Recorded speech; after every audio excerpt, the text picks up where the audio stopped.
안녕하세요. 오늘도 여러분께 인생 행복 한 조각 더해드리는 느낌 한 조각입니다. 오늘은 탈무드가 전하는 부모와 자식 그리고 세대 간 지혜를 이야기합니다. 신을 넘긴 우리는 부모이면서 동시에 여전히 아들딸입니다. 가정은 인생의 학교이자 마지막 안식처입니다. 탈무드는 가정의 질서를 지키는 것이 세상을 지키는 첫걸음이라고 강조합니다. 자녀가 커 갈수록 대화는 줄고 오해는 쌓입니다. 부모 역시 나이 들며 기대와 두려움이 뒤섞인 감정을 느낍니다. 오늘 영상에서는 이 간격을 메워줄 5가지 탈무드 지혜를 소개합니다. 한 줄 한 줄이 우리 가정의 대화를 살리는 열쇠가 되길 바랍니다. 지금부터 시작합니다. 첫 번째 지혜, 책임의 씨앗을 심어라. 부모가 자식에게 가르쳐야 할 단 한 가지는 스스로 책임지는 태도입니다. 많은 분들이 이미 들어보셨을 것입니다.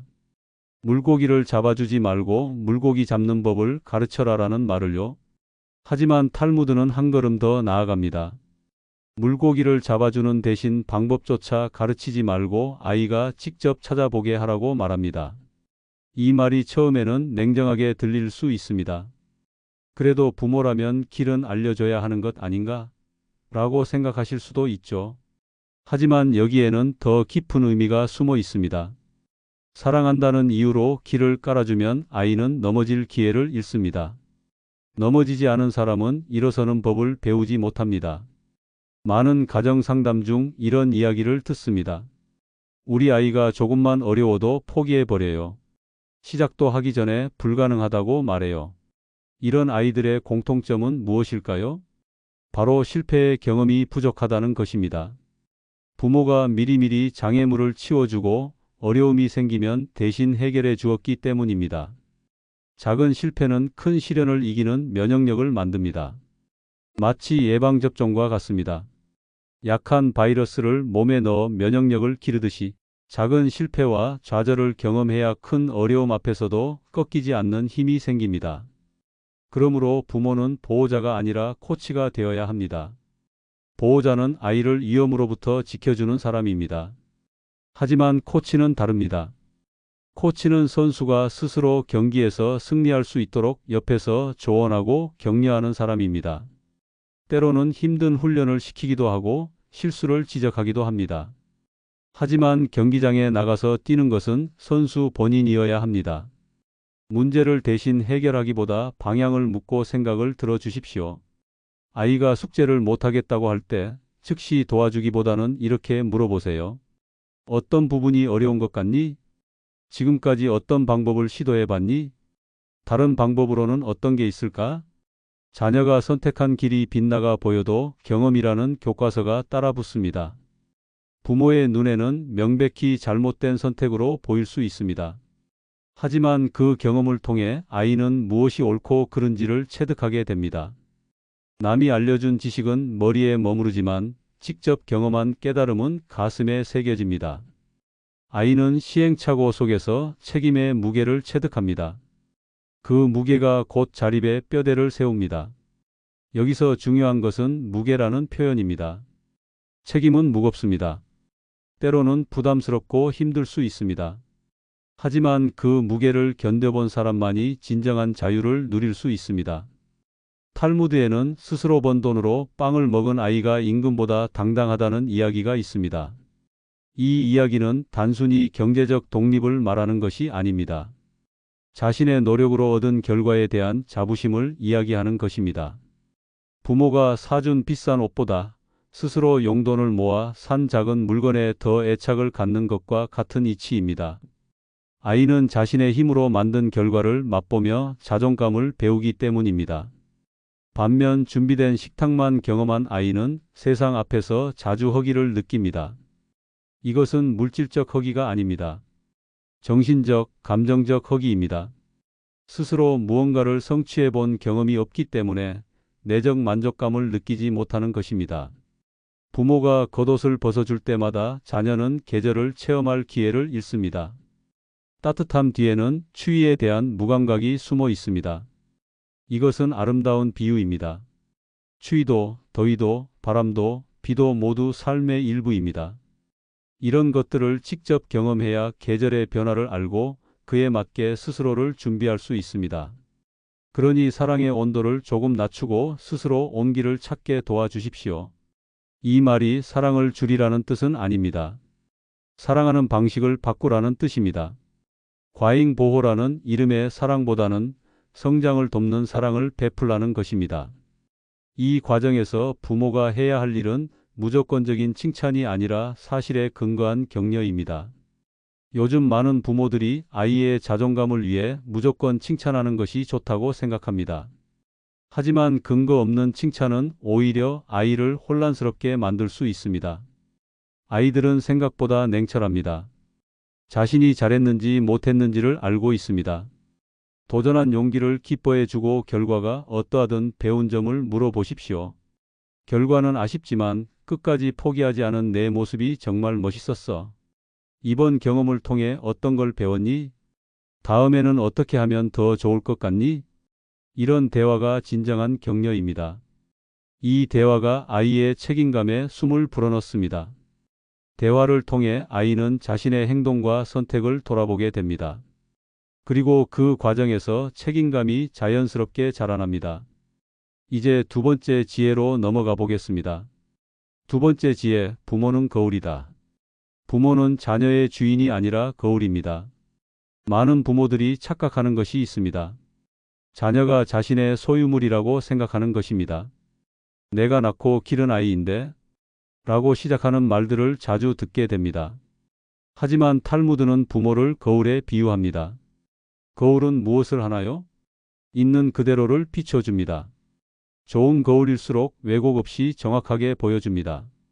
부모도 마찬가지입니다. 우리의 삶의 모습을 있는 그대로 아이에게 보여주는 것, 그것이 부모의 역할입니다. 아이는 귀보다 눈이 먼저 열려 있습니다. 어린아이들을 관찰해 보세요. 부모가 하는 말보다 부모가 하는 행동을 더 빨리 따라합니다. 안 되라고 말하면서 스마트폰을 만지는 부모를 보고 아이도 스마트폰에 손을 뻗습니다. 정리 좀 해라고 말하는 부모의 책상이 지저분하면 아이 방도 어지럽혀져 있습니다. 우리가 하루를 시작하며 감사를 말한다면 아이도 감사하는 습관을 배웁니다. 반대로 우리가 습관처럼 불평한다면 아이는 불평을 일상으로 오해합니다. 아침에 일어나서 첫 마디가 "아, 피곤해, 오늘도 힘들겠네라면 어떨까요? 아이는 하루를 시작하는 것이 괴로운 일이라고 학습합니다. 반대로 오늘도 좋은 하루가 될 것 같아 새로운 하루를 시작할 수 있어서 고마워라고 말한다면 아이는 매일을 선물처럼 받아들이는 마음을 배웁니다. 탈무드는 아이는 부모의 등을 보고 자란다고 말합니다. 등을 보고 자란다는 표현이 참으로 아름답습니다. 아이는 부모의 뒷모습을 보며 성장합니다. 부모가 어떻게 살아가는지, 어떤 가치관을 가지고 있는지를 뒷모습에서 읽어냅니다. 마당을 쓸고 지나가는 뒷모습까지 교육이 됩니다. 정말 사소한 행동까지도 교육이 된다는 뜻입니다. 마당을 성의 없이 대충 쓰는 모습과 구석구석 꼼꼼히 쓰는 모습을 본 아이는 일에 대한 태도를 다르게 배웁니다. 길에서 쓰레기를 줍는 모습, 어른에게 인사하는 모습, 어려운 사람을 도와주는 모습, 이 모든 것이 교육입니다. 정직하게 벌고 기쁘게 나누는 삶을 보여주십시오. 여기서 정직하게 번다는 것은 단순히 불법적인 일을 하지 않는다는 뜻을 넘어섭니다. 자신의 능력과 노력으로 정당한 대가를 받는다는 의미입니다. 그리고 기쁘게 나눈다는 것은 억지로가 아니라 즐거운 마음으로 베푼다는 뜻입니다. 아이가 부모의 통장 잔고를 볼 필요는 없습니다. 하지만 부모가 돈을 어떻게 바라보고 어떻게 사용하는지는 반드시 봅니다. 돈에 대한 태도, 일에 대한 태도, 사람에 대한 태도를 모두 학습합니다. 자녀는 설명 없이도 그 가치를 복사합니다. 컴퓨터에서 파일을 복사하듯이 아이는 부모의 가치관을 그대로 복사합니다. 때로는 부모가 숨기고 싶어하는 부분까지도 정확하게 복사합니다. 그래서 부모는 완벽해야 한다는 부담을 느낄 수 있습니다. 하지만 완벽할 필요는 없습니다. 진정성 있게 살아가는 모습을 보여주면 됩니다. 가르침보다 본이 길고 깊습니다. 말로 하는 교육은 일시적일 수 있습니다. 하지만 삶으로 보여주는 교육은 평생 남습니다. 공부해라라고 100번 말하는 것보다 부모가 책을 읽는 모습을 한번 보여주는 것이 더 효과적입니다. 그래서 부모의 하루는 자녀의 미래 교과서입니다. 오늘 우리가 어떻게 살았는지가 아이의 내일을 만듭니다. 부모의 오늘이 아이의 미래 교과서가 된다고 생각하면 하루하루를 좀 더 의미 있게 살게 됩니다. 우리 역시 부모의 거울이었습니다. 잠깐 과거를 돌아보세요. 우리도 부모의 거울이었습니다. 지금 우리의 모습 어딘가에는 부모의 흔적이 남아 있습니다. 좋은 것도 고치고 싶은 것도 모두 부모로부터 배운 것들입니다. 과거를 떠올려 보면 말보다 장면이 더 또렷합니다. 부모가 해주신 말씀보다 부모의 행동이 더 선명하게 기억나지 않으신가요? 공부해라라는 말보다는 야근하고 돌아와서도 책을 펼치시던 아버지의 모습이 더 오래 남습니다. 남을 도와라라는 말보다는 어려운 이웃을 자연스럽게 도우시던 어머니의 모습이 더 깊이 새겨집니다. 새벽마다 도시락을 싸던 어머니의 뒷모습이나 고된 일터에서 돌아와도 책을 펼치던 아버지의 모습처럼 말입니다. 이런 구체적인 장면들이 우리 마음속에 살아있지 않나요? 그때는 당연하게 여겼던 부모의 뒷모습들이 지금은 소중한 교육의 순간이었다는 것을 깨닫게 됩니다. 이런 장면은 수십 년이 지나도 마음속에 살아 있습니다. 말은 시간이 지나면 잊혀지지만 장면은 오래 남습니다. 특히 사랑과 정성이 담긴 장면은 평생 우리를 따뜻하게 해줍니다. 이제 우리는 우리의 장면을 남길 차례입니다. 이제 우리가 아이에게 어떤 장면을 남겨줄지 생각해 볼 때입니다. 20년, 30년 후에 아이가 우리를 그리워하며 떠올릴 장면은 무엇일까요? 아이 앞에서 길을 묻는 낯선 일을 도왔던 하루가 평생의 교재가 될지도 모릅니다. 정말 사소한 순간일 수 있습니다.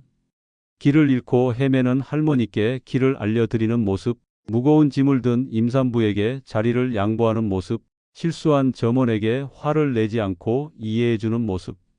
이런 작은 장면들이 아이의 인성을 만듭니다. 오늘의 태도가 내일 아이가 될 모습을 만든다는 것을 잊지 마십시오. 부모인 우리는 매 순간 선택의 기로에 서 있습니다.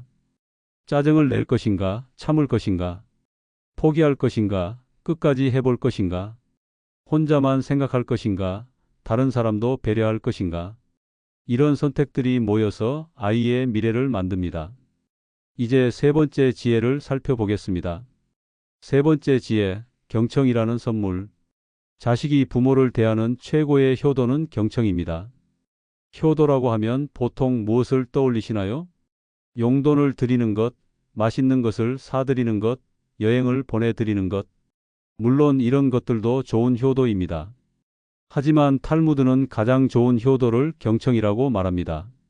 나이가 들수록 부모는 이야기할 사람이 줄어든다고 합니다. 젊었을 때는 직장 동료도 있고 친구들도 있고 이웃들도 있었습니다. 하지만 나이가 들수록 주변 사람들이 하나둘씩 줄어듭니다. 은퇴하면 직장 동료들과의 만남이 줄어들고 건강이 나빠지면 친구들과의 모임도 어려워집니다. 하루 중 가장 기다려지는 순간이 자녀에게 전화 오는 시간입니다. 노년의 부모에게 자녀의 전화는 하루의 하이라이트입니다. 전화벨이 울리면 얼굴이 환해지고 통화가 끝난 후에도 한참 동안 여운에 젖어 있습니다. 그만큼 소중한 시간입니다. 하지만 바쁜 자녀들은 어떤가요? 어머니 잘 지내시죠?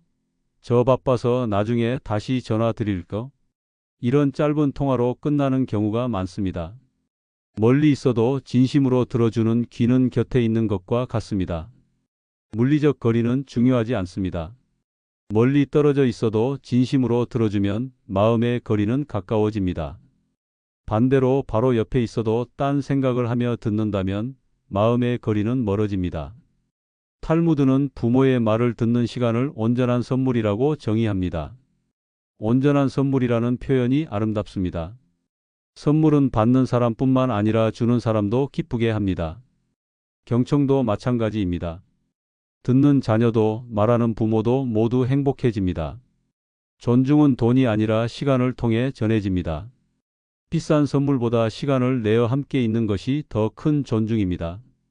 부모는 자녀가 자신을 위해 시간을 낸다는 것 자체를 존중으로 받아들입니다. 바쁜 시간을 내서 와줘서 고마워라고 말씀하시는 부모의 마음이 바로 그것입니다.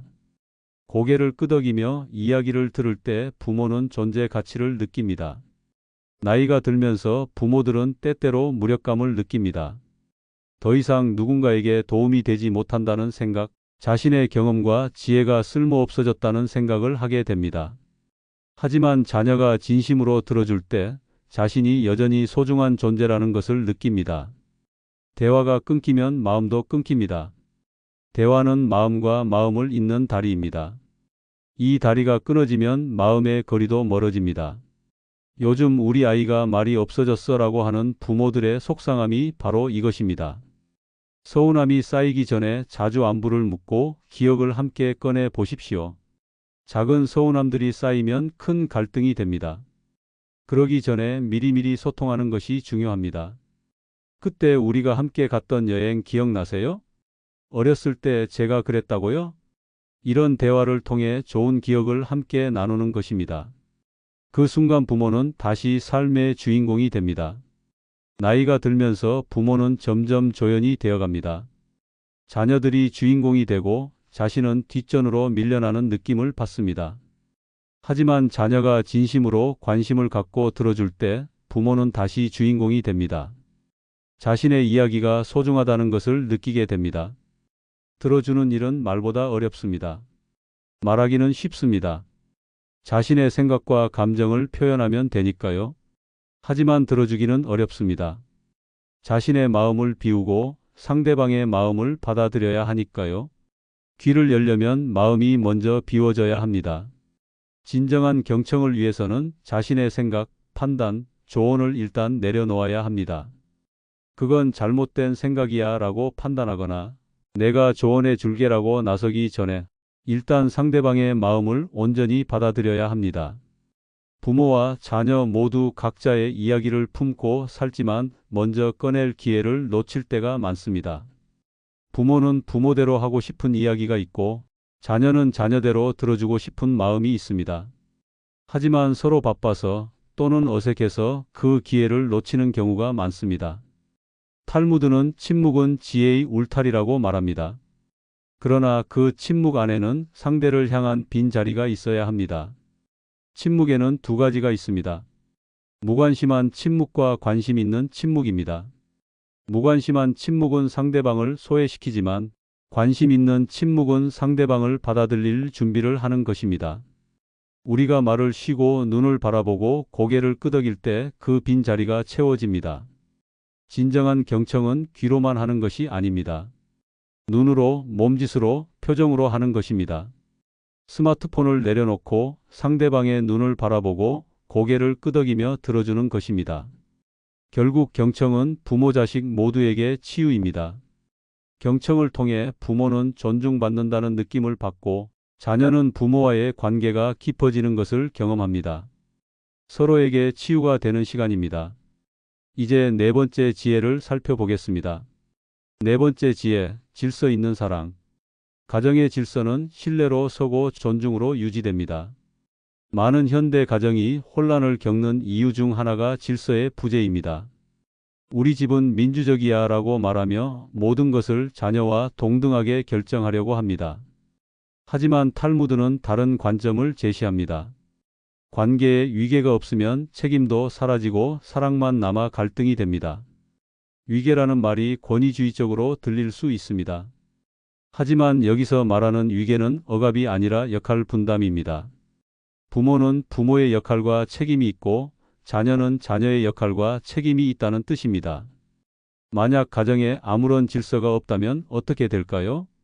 누구도 책임지지 않는 상황이 발생합니다. 왜 내가 해야 해? 라는 말이 자주 나오는 가정이 바로 그런 경우입니다. 부부는 서로를 존중하는 방식을 보여줍니다. 가정의 질서는 부부 관계에서 시작됩니다. 부모가 서로 어떻게 대하는지를 보고 아이는 사람과 사람 사이의 올바른 관계를 배웁니다. 부부가 서로 존중하며 대화하는 모습을 보면 아이도 타인을 존중하는 법을 배웁니다. 아이는 부부의 대화 톤에서 타인과 소통하는 방법을 배웁니다. 여보, 이 문제를 어떻게 생각해? 라고 정중하게 의견을 묻는 부모와 당신은 맨날 그래. 라고 비난하는 부모를 본 아이는 전혀 다른 소통 방식을 학습하게 됩니다. 자녀에게는 나이에 맞는 역할을 부여해야 합니다. 5살 아이와 15살 아이에게 같은 역할을 요구할 수는 없습니다. 하지만 각자의 나이에 맞는 역할과 책임은 있어야 합니다. 5살 아이는 자신의 장난감 정리하기, 10살 아이는 자신의 방 정리하기, 15살 아이는 가족의 일 돕기 등등 말입니다. 설거지 한 번도 맡기지 않는 것은 사랑이 아니라 기의 박탈입니다. 우리 아이는 공부만 하면 되라고 말하며 모든 집안일을 대신 해주는 부모들이 있습니다. 하지만 이것은 사랑이 아닙니다. 아이가 성장할 기회를 빼앗는 것입니다. 집안일을 통해 아이는 책임감, 성취감, 가족 구성원으로서의 소속감을 배웁니다. 작은 일의 성취는 자기 효능감을 키웁니다. 내가 설거지를 깨끗하게 했구나. 내가 정리한 방이 깔끔하네. 이런 작은 성취들이 모여서 나는 할 수 있는 사람이야 라는 자신감을 만듭니다. 이것이 바로 자기 효능감입니다. 부모 역시 연로하더라도 스스로 결정을 내리는 품위를 지켜야 합니다. 자녀가 성인이 되면 부모와 자녀의 관계도 변해야 합니다. 부모를 아이처럼 보호하려고 하면 안 됩니다. 아버지, 그건 위험해요. 제가 할게요 라고 모든 것을 대신하려고 하면 부모는 무력감을 느끼게 됩니다. 나이가 들어도 스스로 결정할 수 있는 영역은 남겨두어야 합니다. 그것이 부모의 존엄성을 지키는 일입니다. 우리가 우리 자신을 존중할 때 자녀도 우리를 존중합니다. 자녀에게 존중받고 싶다면 먼저 자신을 존중해야 합니다.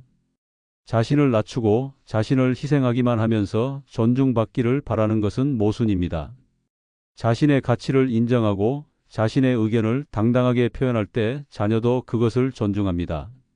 가정은 민주주의가 아니라 신뢰로 이어진 작은 나라라는 탈무드의 말을 기억하십시오. 민주주의에서는 다수결로 결정합니다. 하지만 가정에서 모든 것을 다수결로 정할 수는 없습니다. 가정은 신뢰를 기반으로 한 공동체입니다. 서로를 믿고 각자의 역할을 인정하며 함께 성장해 나가는 곳입니다. 가정의 질서는 언어에서 시작됩니다.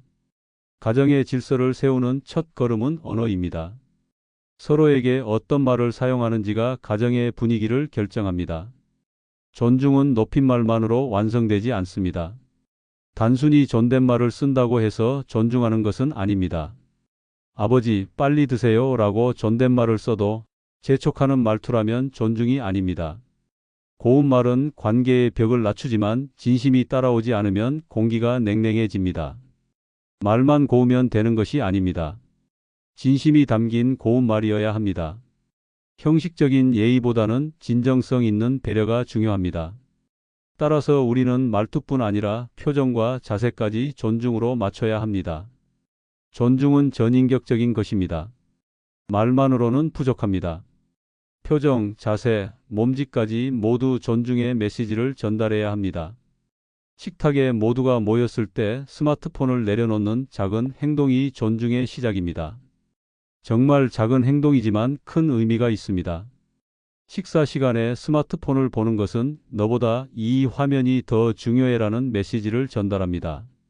반대로 스마트폰을 내려놓는 것은 지금 이 시간 너와 함께 있는 것이 가장 소중해라는 메시지입니다. 이제 5번째이자 마지막 지혜를 살펴보겠습니다. 5번째 지혜, 세대를 잇는 이해. 세대 갈등을 풀어주는 열쇠는 기대가 아니라 이해입니다. 모든 세대는 세대 갈등을 경험합니다.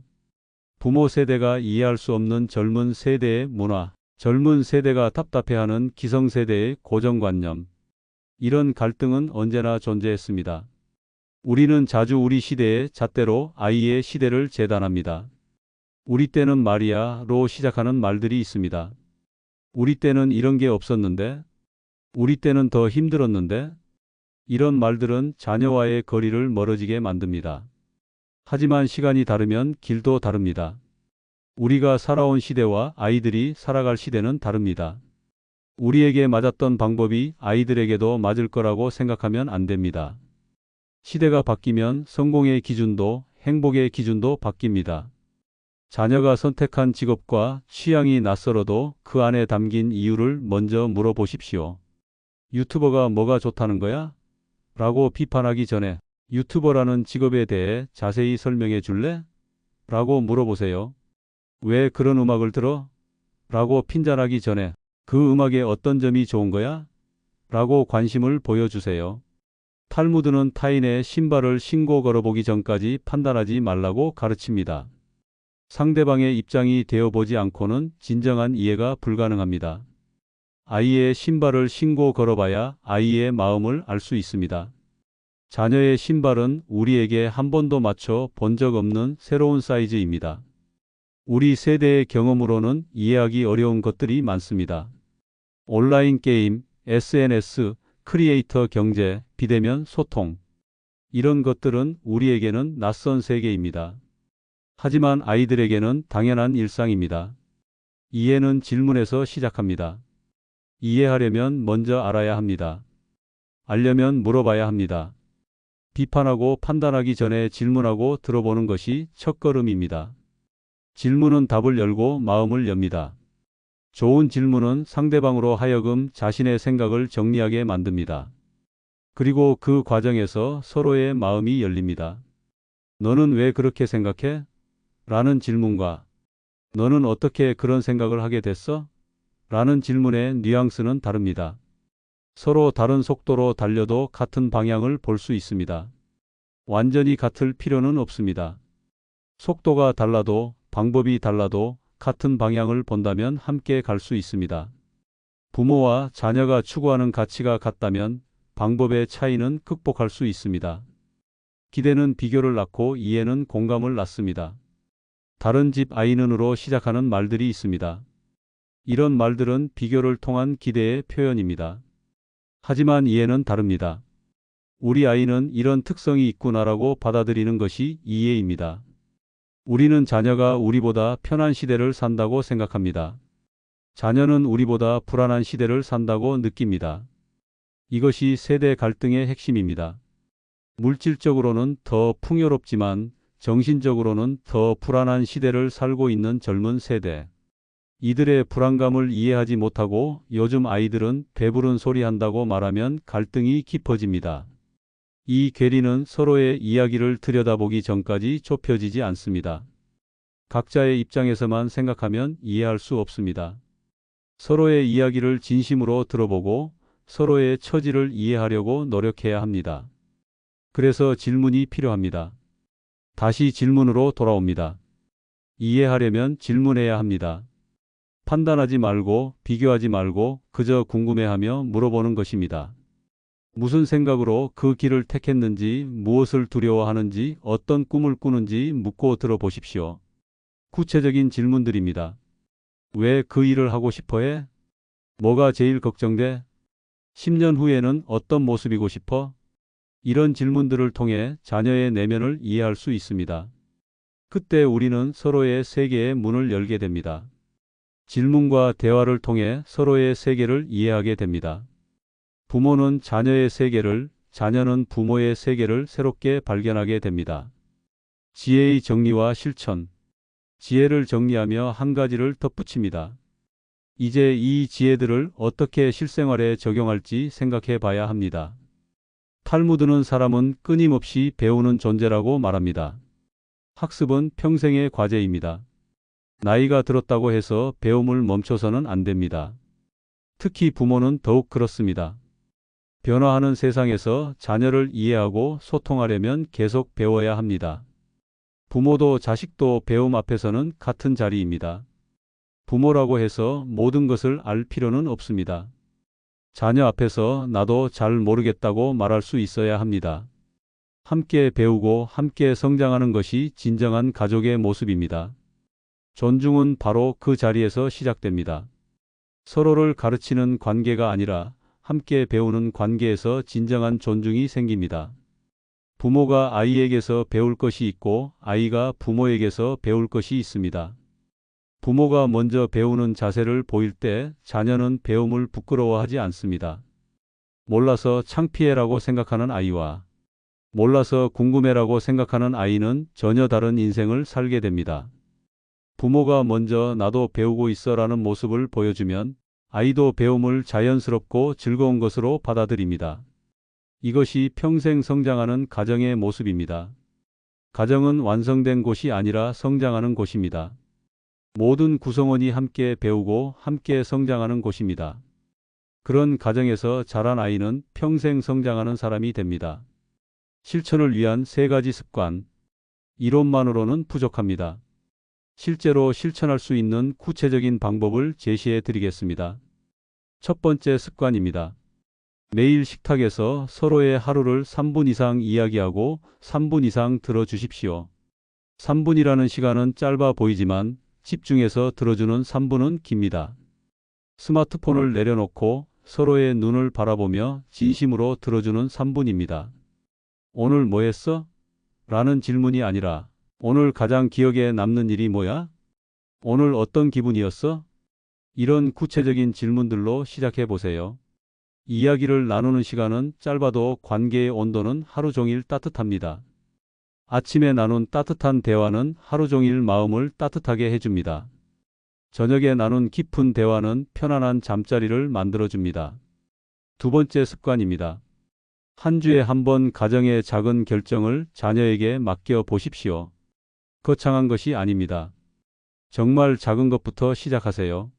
반찬 메뉴를 고르거나 주말 계획을 세우는 간단한 일부터 시작해 보십시오.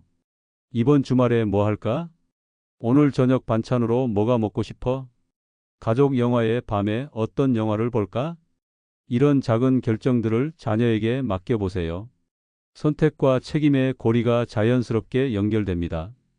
선택의 기회를 주면 책임감도 따라옵니다. 자신이 선택한 것에 대해서는 더 책임감을 느끼게 됩니다. 이런 작은 경험들이 쌓여서 큰 결정을 내릴 때도 신중하고 책임감 있게 행동하게 됩니다. 세 번째 습관입니다. 한 달에 한 번 감사 편지를 건네십시오. 디지털 시대에 손글씨 편지는 특별한 의미가 있습니다. 시간을 내어 정성스럽게 쓴 편지는 그 자체로 사랑의 표현입니다. 문장이 서툴러도 손글씨가 어색해도 마음은 정확히 전달됩니다. 완벽한 문장일 필요는 없습니다. 고마워, 사랑해, 자랑스러워라는 간단한 말이라도 손글씨로 쓰면 특별해집니다. 받은 사람은 읽을 때마다 관계의 의미를 재확인합니다. 편지는 여러 번 읽을 수 있습니다. 힘들 때마다 꺼내서 읽으며 힘을 얻을 수 있습니다. 관계의 소중함을 다시 한번 느끼게 해주는 선물입니다. 마무리 가정을 세우는 사람. 영상의 마지막으로 탈무드 한 구절을 떠올려 봅니다. 가정을 세우는 사람은 세상을 세우는 사람과 같다는 지혜입니다. 이 말이 주는 무게감을 생각해 보세요. 우리가 가정에서 하는 작은 노력들이 단순히 우리 가족만을 위한 것이 아니라는 뜻입니다. 건강한 가정에서 자란 아이는 건강한 사회 구성원이 됩니다. 그리고 그 아이가 다시 건강한 가정을 만들어갑니다. 부모도 자식도 서로를 통해 성장합니다. 가정은 일방적인 교육의 장이 아닙니다. 부모가 자녀를 가르치기만 하는 곳이 아닙니다. 서로가 서로에게서 배우고 함께 성장하는 곳입니다. 때로는 자녀가 부모에게 더 큰 깨달음을 주기도 합니다. 아이의 순수한 질문이 부모의 고정관념을 깨뜨리기도 하고 아이의 용기 있는 도전이 부모에게 새로운 자극을 주기도 합니다. 나이는 숫자이지만 존중과 사랑은 숫자를 초월합니다. 나이가 많다고 해서 무조건 존경받을 권리가 있는 것은 아닙니다. 나이가 적다고 해서 무시받아야 하는 것도 아닙니다. 진정한 존중과 사랑은 나이와 상관없이 인간 대 인간으로서 주고받는 것입니다. 오늘도 여러분의 가정에 따뜻한 대화와 굳은 믿음이 함께 하길 바랍니다. 오늘 나눈 탈무드의 지혜들이 여러분의 가정에 작은 변화를 가져오기를 바랍니다. 완벽할 필요는 없습니다. 조금씩 천천히 실천해 나가시면 됩니다. 중요한 것은 시작하는 것입니다. 오늘 저녁 식탁에서 작은 대화 한마디부터 시작해 보세요. 오늘 어떤 하루였어? 라는 질문 한마디부터 말입니다. 변화는 작은 것에서 시작됩니다. 하지만 그 작은 변화가 모여서 가정을 변화시키고 나아가 세상을 변화시킵니다. 여러분 모두가 탈무드의 지혜를 통해 더욱 행복하고 건강한 가정을 만들어 가시기를 진심으로 응원합니다. 지금까지 느낌 한 조각이었습니다. 긴 시간 끝까지 들어주셔서 진심으로 감사합니다. 여러분의 가정에 평화와 사랑이 가득하시길 바라며 이상으로 오늘의 이야기를 마치겠습니다. 감사합니다.